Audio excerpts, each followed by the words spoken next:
So guys আজকে আমাদের মেঘালয়ের সেকেন্ড দিন আর আমার এই যে সেকেন্ড দিনের আউটফিট কিরকম লাগছে অবশ্যই জানিও। আর আমার পিছনে আছে পুরো পাহাড় আর আমি সবথেকে যেটা পছন্দ করি সেটা আমার পিছনে আছে ফ্লাওয়ার।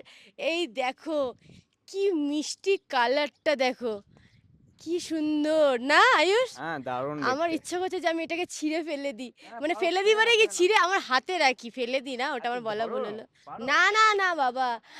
পেট্রোল পাম্পে এত সুন্দর করে সাজিয়ে গুছিয়ে রেখেছে আর আমি ছিঁড়ে ফেলে দেবো? কেউ কিছু বলবে না। না পেরে বাবা, নাও না, দরকার অসুবিধা নেই নেই। তো আমরা তো বলার। তেল ভরতে এসছি এখানে। একটা ফুল দেখো আয়ুষ, কোনটা? পুরো দেখো একসাথে কতগুলো ফুটে রয়েছে। হ্যাঁ, ওয়াও! রোজ। এদিকে দেখি।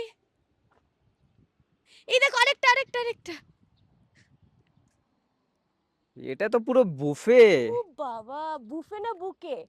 বুকে? এই দেখো, এত ওয়াও! খুব সুন্দর। সুন্দর লাগছে দেখতে। কালারটাও হেব্বি লাগছে কালারটা না? হুম। খুবই সুন্দর লাগছে। তো আজকে তোমাদের চিরাপুঞ্জিতে সবকিছু শেয়ার করব তোমাদের সাথে। আর চলো টাটা। আর ব্যাকগ্রাউন্ডটা দেখো কত সুন্দর। পাহাড় আর হেব্বি পাহাড়। সুন্দর পাহাড়। মানে চারিদিকে এখানে পাহাড়। পেট্রোল পাম্পে আসছি না পাহাড়ে ঘুরতে আসছি কোনো বুঝতে পারছি না।